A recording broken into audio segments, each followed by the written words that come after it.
C'est Indiana Pacers, encore une preview signée Cam. Bien sûr, sur YouTube, la preview sera disponible en commentaire et en description. Peut-être l'un et l'autre, je ne sais pas. Des fois, j'arrive à faire un commentaire, des fois, je n'ai pas le temps. Donc, n'hésitez pas à aller lire cette preview signée Cam. Cam, qui est je pense que c'est toi qui fais les previews des Pacers chaque saison du côté de QI, si Depuis je ne mon m'abuse. arrivée malheureuse chez QI Basket, ouais, exactement.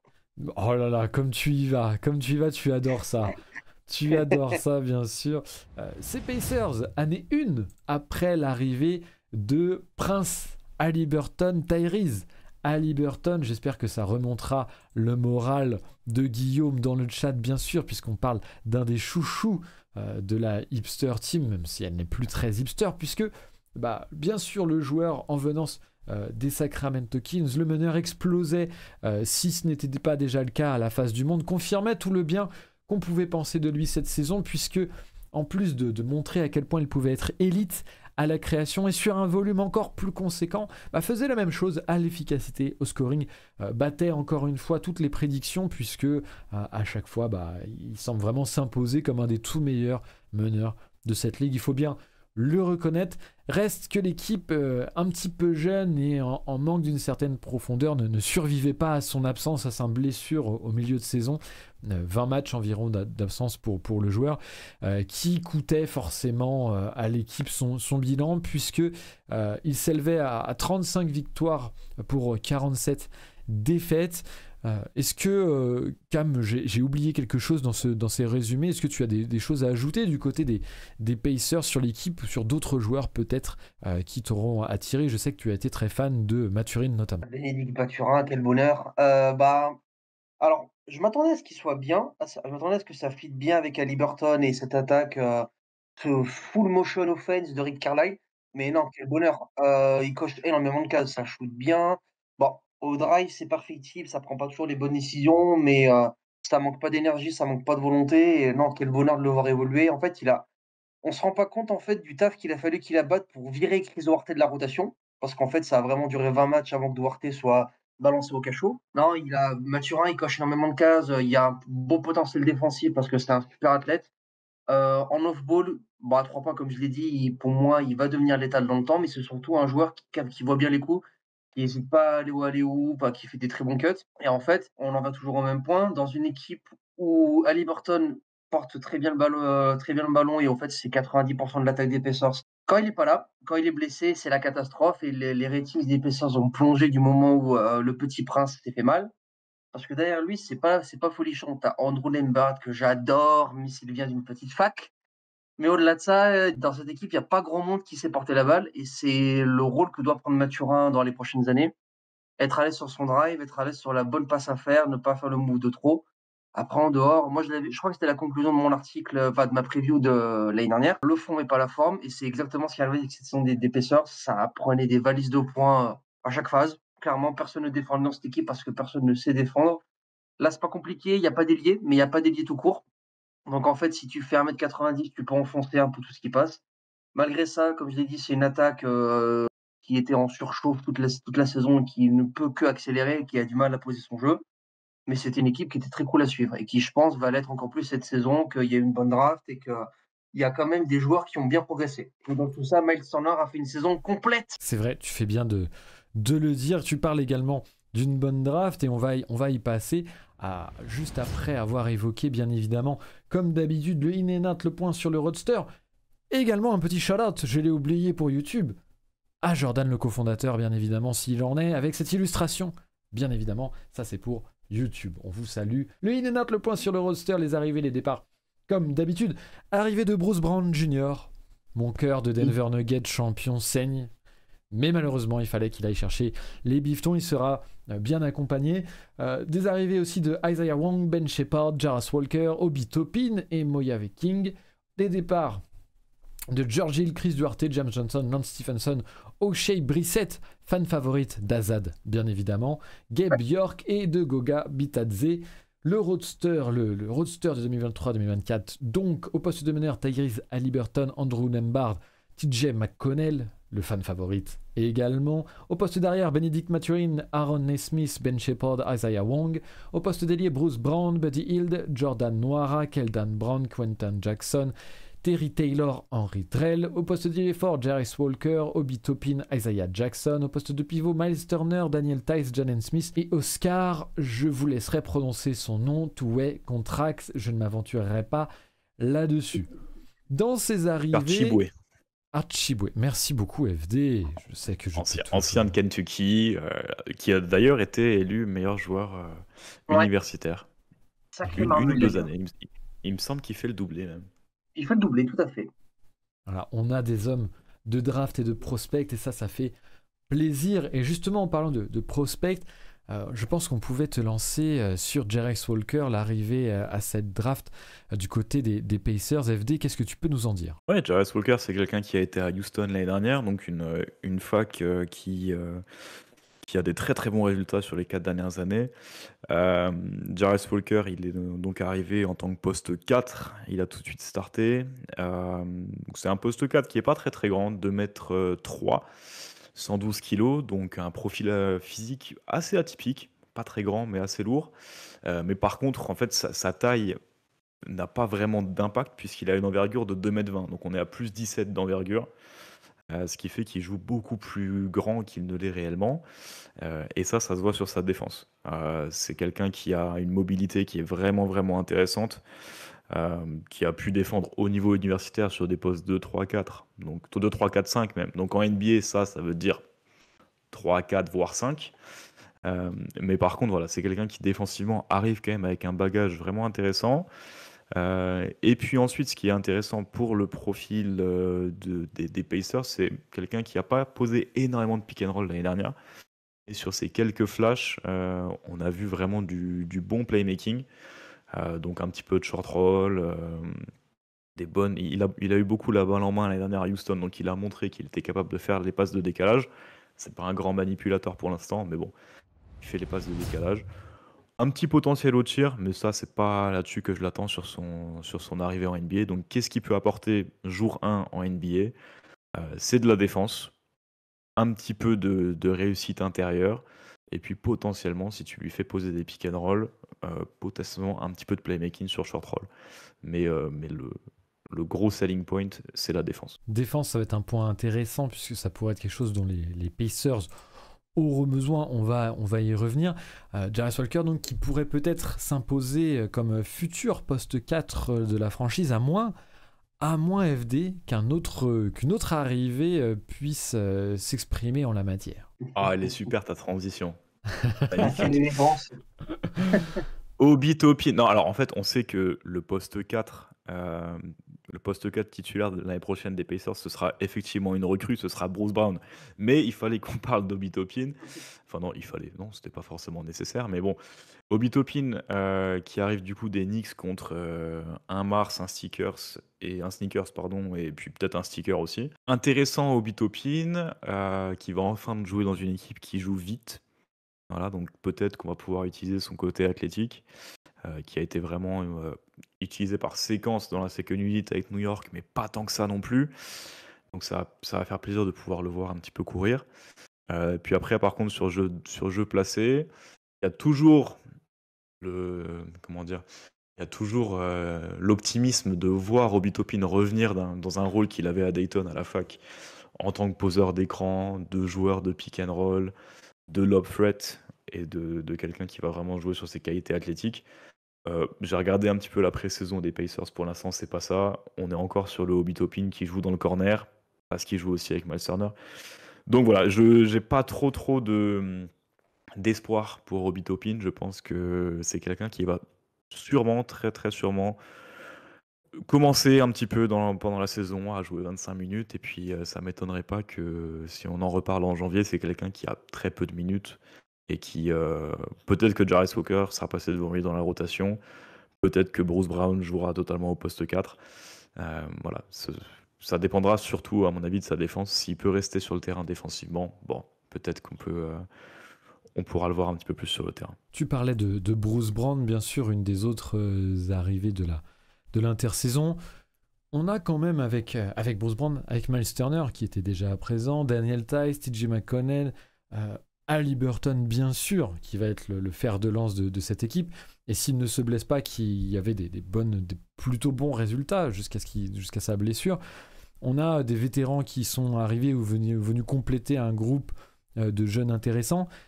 Est-ce que c'est suffisant pour le play-in? Est-ce qu'on commence à viser un peu plus loin que la reconstruction? Est-ce qu'on est encore en développement? Euh, à quel endroit on se situe un petit peu selon toi, Cam, pour cette équipe des Pacers? Pourquoi choisir quand on peut être nul et faire le play-in? En fait, il y a du oui dans tout ce que tu as dit. Est-ce que c'est une équipe qui est en reconstruction? Évidemment que oui, c'est l'année 2 du projet. Malgré tout ça, comme tu l'as dit juste avant, si Haliburton ne se blesse pas, c'est une équipe qui était quand même assez sérieuse à l'Est et qui quand même, enfin, je dis pas que ça allait jouer une finale de conf et faire comme Boston et s'écrouler totalement, mais c'est une équipe qui peut prétendre au play-in, sachant qu'en fait, les spots entre 8 et 8, 10, 11, ils sont quand même assez larges. Par contre, voilà, c'est toujours le même souci. C'est une équipe qui ne défend pas, qui ne sait pas poser son jeu et qui, en fait, ne joue pas les matchs pour les gagner concrètement. Soit les victoires qu'ils ont eues, c'était des victoires parce qu'en fait, ça a explosé offensivement, c'était hyper agressif, donc en fait, en face, ça prend l'eau. Mais Indiana, c'est pas une équipe qui sait gagner ses fins de match. C'est pas une équipe qui pose son jeu, qui va jouer un système, etc. Même si Carlisle est un sorcier du coaching, ils en sont pas encore là parce qu'en fait, le groupe va être amené à changer à l'instant T, c'est plus un feu d'artifice ambulant où tout le monde shoot à 3 points, tout le monde court, etc. Mais voilà, ça manque de cadre. Par contre, c'est une équipe qui peut postuler en fin de saison pour aller tenter le play-in et se faire les dents là-dessus. Pas forcément passer le fameux cap et avoir le droit de se prendre un 4-0 sec, mais c'est légitime. Tom qui nous dit beaucoup trop de matchs dans le clutch pour eux et une défense qui se Ouais. délitait à ces moments-là et qui n'aidait pas à gagner le clutch parce qu'il faut faire des stops si à un moment. Pas sûr qu'il puisse reproduire, nous dit aussi Tom, c'est l'autre penchant de cette difficulté. Garincha qui nous dit Carlisle est passé d'une équipe avec un meneur très fort et des nullards autour à une équipe avec un meneur très fort et des nullards autour. Je trouve ça assez drôle comme commentaire, donc je le cite bien évidemment. On le comprend peut-être du play-in par défaut de compétitivité à l'Est, néanmoins ne pas se tromper sur peut-être l'ambition de l'équipe. À côté de ça, peut-être justement pour ambitionner autre chose à terme, en tout cas pour commencer une reconstruction, est-ce qu'on a des ersatz ou des potentiels d'identité? On parlait avec Jarvis Walker, on parlait de Miles Turner, peut-être une idée de raquette intéressante défensivement à terme peut-être. En tout cas des choses qui peuvent se mettre en route dans cette direction-là. Pour l'instant, ils sont nulle part en termes de ratings, 21e à l'offensive rating, 26e au defensive rating. Avec un Tyrese Haliburton plus présent et moins absent, en tout cas qui ne se blesserait pas, on l'espère bien évidemment. Peut-être que l'offensive rating, quand même, on pourrait envisager mieux. Est-ce qu'il y a des secteurs qui vous semblent plus intéressants que d'autres à viser en termes d'identité? Je ne sais pas, FD, si tu veux intervenir, ou sinon on laisse encore la main à Cam. Non, en termes de profil particulier, non. Par contre, moi, je rajouterais juste le jeu rapide. Je pense que clairement, ton identité, ça doit passer par ton meilleur joueur. En l'occurrence, Tyrese Haliburton. C'est quelqu'un qui joue bien quand ça joue vite. Et donc voilà, moi, je rajouterais juste ça là-dessus. Et puis, dans le chat, ça parle un petit peu de Bruce Brown, parce qu'on n'a pas forcément insisté sur son arrivée.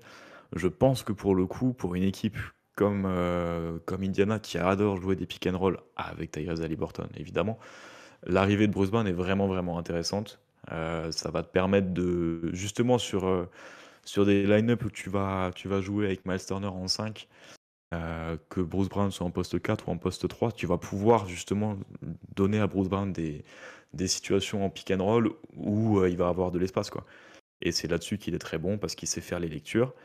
Et j'ai vraiment hâte de voir ce pick and roll Haliburton, Bruce Brown, voir ce que ça va donner. Cam, toi, est-ce que tu as des choses vis-à-vis d'une potentiel début d'identité, de choses sur lesquelles s'appuyer, sur lesquelles construire et qu'il faudrait plus spécifiquement regarder la saison prochaine?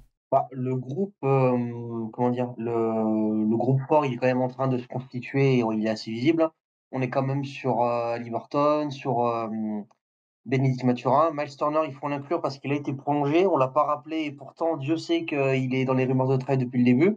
Mais c'est un joueur là, il a l'air épanoui. Tu sens qu'il est quand même mieux dans ses pompes et qu'il est loin de toutes les histoires de trade, etc.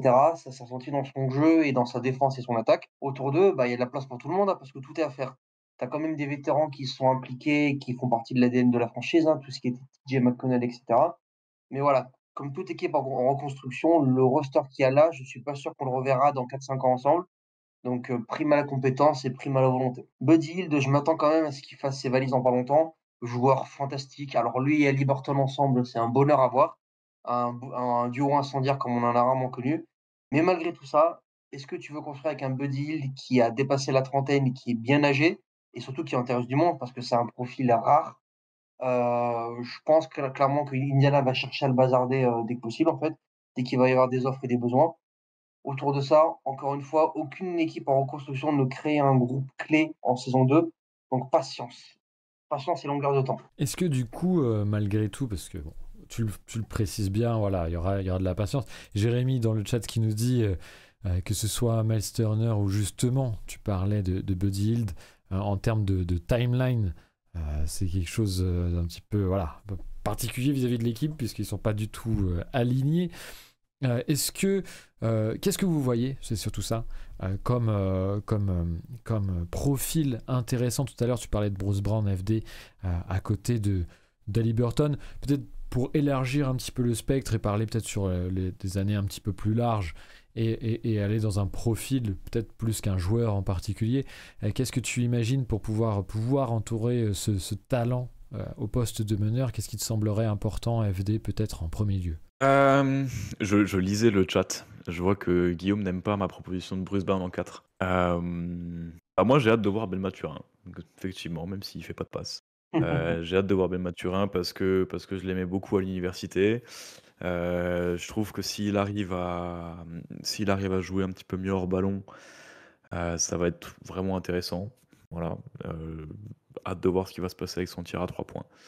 S'il arrive à revenir un petit peu au standard où il était à Arizona, ça peut être vraiment, vraiment intéressant en complément de Tyrese Haliburton et puis d'Andrew Nembhard, qui pour le coup, on en a parlé rapidement d'Andrew Nembhard, mais je pense qu'il y a vraiment quelque chose à faire avec du coup Andrew Nembhard en 1 et puis Haliburton en 2. Enfin, c'est cette paire d'arrière qui fonctionne pour moi très bien ensemble. Je crois surtout que Bruce Brown, c'est Bruce Brown en 4, c'est lui qui aime pas, nous dit Jérémy.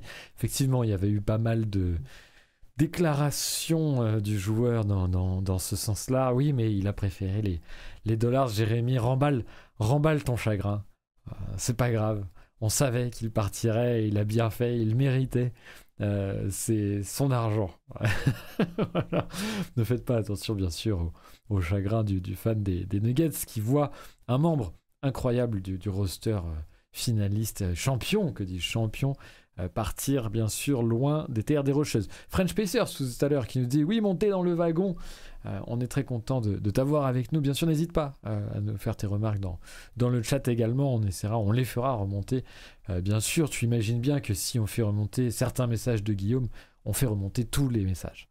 Voilà. Cam, est-ce que toi tu as des rôles, plus que des joueurs même, hein, pour peut-être aller plus loin dans la discussion, des rôles que tu aimerais voir, des styles de joueurs autour du petit prince Ali, bien sûr, qui va être la pierre, l'élément majeur de cette équipe des Pacers pour le futur? On revient toujours au même point, que ce soit à Memphis ou à Indiana.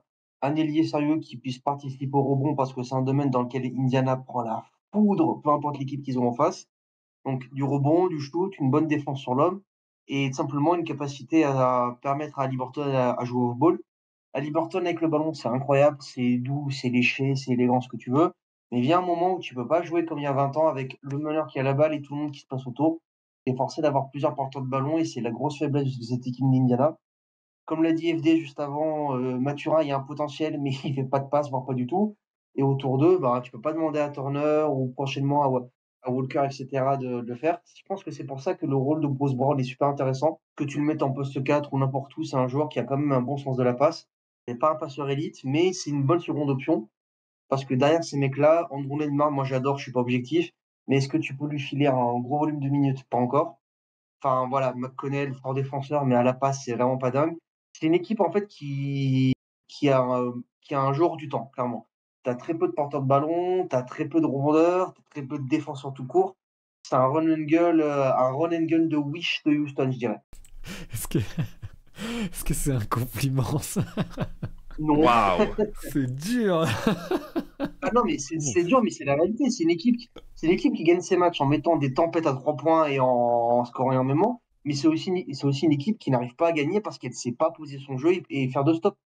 Mécaniquement, qu'est-ce qui s'en rapproche le plus récemment? Moi, j'ai que ça comme exemple, ou les Kings de Dave Yorger, mais ça a duré une saison, Tom qui nous dit Brown risque d'être titulaire en 3 et sera sur la défense du point d'attaque. je Euh, pense. on a effectivement largement cette option. Io Tsushima qui nous dit j'ai du mal à visualiser cet effectif justement, il y a plein d'arrières, on dirait, il va un petit peu dans ton sens effectivement Cam. French Pacers qui se lamente sur Paul George bien sûr. Par rapport à on parlait de ce constat très très sévère de run and gun de Wish version Houston d'il y a quelques temps nous disait Cam, c'est assez difficile comme bilan. Et du coup, oui, par rapport à ça, est-ce que tu crois quand même à une amélioration dans le futur proche, Cam? Oui, parce que le roster, malgré tout, s'est amélioré via sa draft et via l'ajout de bons vétérans. Ton niveau plancher augmente, ton plafond augmente encore plus parce que tu as un groupe qui est très jeune et qui va faire que progresser. Mathurin, c'est clairement la seconde option de l'équipe et il est placé comme. Donc non, il y a aucune raison qui fait que Indiana ne va pas progresser parce que en fait, si Haliburton joue plus de 50 matchs, l'équipe mécaniquement elle peut que avancer et pour moi ils sont vraiment légitimes à jouer une place au play-in. Ça ne veut pas dire qu'ils vont sûrement se faire froisser par le 9e ou le 10e, mais ils sont légitimes pour y aller. Après, au-delà de ça, encore une fois, t'es en année 2 du projet, donc est-ce que Carlisle va faire le choix de bencher certains joueurs en fin de match pour jouer la gagne? Peut-être. On va avoir la réponse de suite, enfin rapidement, parce que comme l'a dit FD, entre Bruce Brown et Jarvis Walker, tu as quand même des éléments en défense, plus Miles Turner, etc., pour pouvoir assurer tes fins de match, ou à minima ne pas prendre des valises de 15-20 points en un carton. Donc non, je suis très, très curieux, j'ai hâte de voir cette saison. Tom qui nous dit Miles Turner a joué plus de matchs que PG à Indiana. Je voulais un petit peu parler de Miles Turner, de la saison de Miles Turner. Cam, tu nous disais enfin une saison complète de la part de l'intérieur cette saison.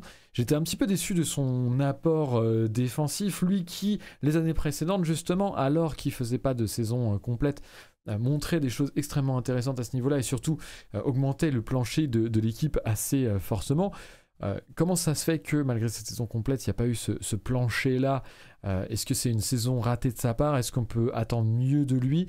Là, c'est plus peut-être individuellement que je me posais la question. Qu'est-ce que tu en penses? Alors, moi, de ce que j'en ai vu, bah, il est clairement, la défense, ça reste sa première force et la raison pourquoi il est sur le terrain. Mais moi, je suis partisan du fait qu'une défense, que ce soit en rebond ou sur l'homme, etc., tu défends à 5. Tu peux avoir un candidat Dipoy, un Baobab de 2,30 m qui a des bras interminables et qui contre tout ce qui passe.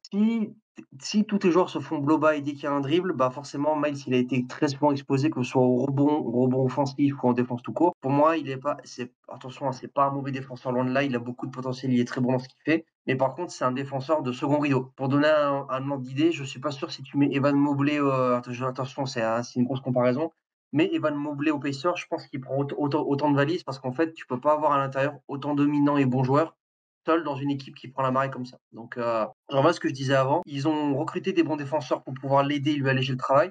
Parce que c'est pas non plus à Miles Turner d'aller chasser sur le point de l'attaque. Il est très bon dans son rôle, gardien de but qui protège sa raquette, qui met des gros contres. Pas besoin de plus. De toute façon, il peut pas faire plus. Très bien. Je suis assez d'accord avec toi sur le constat notamment du besoin que c'est plus un roamer, quelqu'un en aide et du besoin de peut-être un petit peu plus dans la raquette par rapport à ça. Ne te fais pas avoir, Tom. Ne te fais pas avoir dans le chat. C'est tout ce que j'aurais à te dire vis-à-vis de ce Harden aux Clippers qui est scandé. Ne vous inquiétez pas aussi, vous n'avez rien raté si vous regardez la rediffusion. Ce sont des trolls infâmes qui pullulent dans notre chat, mais qu'on laisse puisque la liberté d'expression est reine ici, contrairement à d'autres contrées sur le net, n'est-ce pas Guillaume? Est-ce que vous aviez des choses à ajouter sur ces Pacers alors que French Pacers justement nous dit dans le chat, c'est pour ça que Jarvis Walker peut vite devenir un intéressant facteur X à mon sens. Sur le papier c'est très intéressant. On en a parlé un petit peu en début de preview. Donc effectivement, et c'est d'ailleurs FD qui s'en chargeait. FD, est-ce que tu as d'autres choses à dire sur ces Pacers, des choses qu'on n'aurait pas mentionnées, des choses qui t'intéressent également en plus? Oui. Où est-ce que tu les verrais? Dis-nous tout. Non, mais déjà la première chose pour revenir sur Miles Turner, je regardais un peu pendant qu'on parlait de sa défense, ses stats d'impact. Et c'est vrai que bon, l'année dernière, c'était plus ça du tout. On parle d'un mec qui était, bah, là je suis sur Dunks and Freeze, donc l'IPM. On parle d'un mec qui était 80, toujours dans les 5 meilleurs pourcents euh, de la ligue en termes d'impact défensif. Et l'année dernière, il était à peine, il était neutre. Voilà, donc il était dans la moyenne. Donc en n'ayant pas vu énormément les Pacers l'année dernière, je ne sais pas si c'était quelque chose de vraiment structurel ou bien une régression de la part de Miles Turner. Mais il y a un autre aspect, c'est aussi la qualité du backup. On parlait un petit peu d'Isaiah Jackson dans le chat avant avec Guillaume, qui est arrivé l'année dernière. Euh, c'est autre chose que Goga Bitadze défensivement, quoi. Donc il y a aussi peut-être un biais statistique quand tu changes le backup, forcément, si le backup est meilleur, tes stats d'impact vont un petit peu décroître. Ça, c'était la première chose. Et qu'est-ce que je voulais mentionner aussi? Oui, Jarvis Walker, ça va être intéressant. Défensivement, je pense qu'il va pouvoir avoir un impact. Maintenant, c'est comme tous les rookies, surtout dans une équipe qui a quand même des ambitions, comme on le disait, une équipe qui veut au moins jouer le play-in. Est-ce que Jarvis Walker va pouvoir trouver un rôle offensif assez intéressant dès le début de saison pour pouvoir rester sur le terrain? D'autant plus dans un effectif où voilà, tu as Miles Turner et Daniel Theis qui peuvent un petit peu stretch, qui peuvent un petit peu apporter de spacing au niveau du poste 5 et encore, bon, c'est pas totalement sûr. Mais voilà, on risque d'avoir un problème de spacing pour Haliburton, pour Mathurin, etc. si Jarvis Walker arrive pas à s'intégrer offensivement. Tout à l'heure, on avait dans le chat, je crois que c'était Guillaume.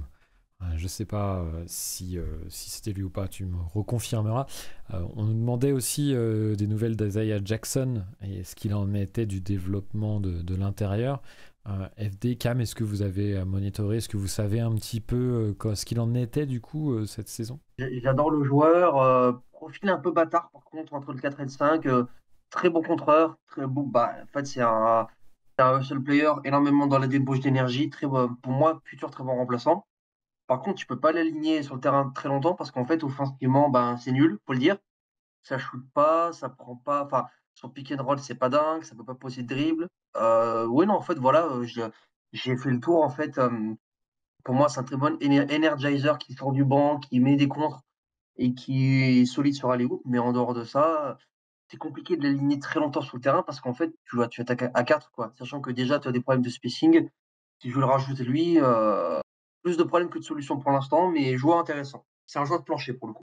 Oui, donc on n'imagine pas forcément que ça vienne de là, une amélioration, quelque chose d'intéressant là-dessus en termes de titulaire en tout cas. Sans oublier son signature move, se prendre 3 fautes en 2 minutes, nous dit French Pacers. Effectivement, on en connaît quelques-uns ici des intérieurs dont c'est la problématique. Donc voilà. Est-ce que Cam, toi, tu aurais des choses à ajouter du côté de ces Pacers, peut-être pour conclure cette preview? Et n'hésitez pas dans le chat également à nous faire part d'autres remarques ou d'autres choses qu'on n'aurait pas forcément explorées. L'an dernier, j'attendais juste une équipe motivée qui s'amuse sur le terrain. Cette année, je vais attendre quand même le fond et la forme cette fois-ci. Pour moi, c'est une équipe qui est légitime pour postuler au play-in et pour se donner des espoirs dans le futur d'être légitime à participer au play-off à l'Est. Ça passe par un fond de jeu, une meilleure défense, une capacité à vivre et mourir sans Liberton et surtout une volonté de tuer les matchs, notamment dans le quatrième quart, et de varier son attaque, ne plus être dans l'overshoot à 3 points ou dans l'agression de raquettes systématique. Il y a un équilibre à trouver chez ces Pacers. Équilibre qui pourrait aussi passer par Carlisle, bien sûr, qu'on ne présente plus et qui Évidemment. est plutôt réputé, même si ce n'est pas du goût de Guillaume, qui préfère bien sûr un Doc Rivers, par exemple. Non, par contre, là, ça, c'est une équipe qui va être très fun à suivre. Donc, vraiment, s'il y a des soirs où vous ne savez pas quoi mater, mettez-vous dans les Pacers. Peut-être pas tout le match parce que la fin de match sera pas très belle, mais il y a de quoi se marrer. C'est le profil d'équipe League Pass, comme disent certains.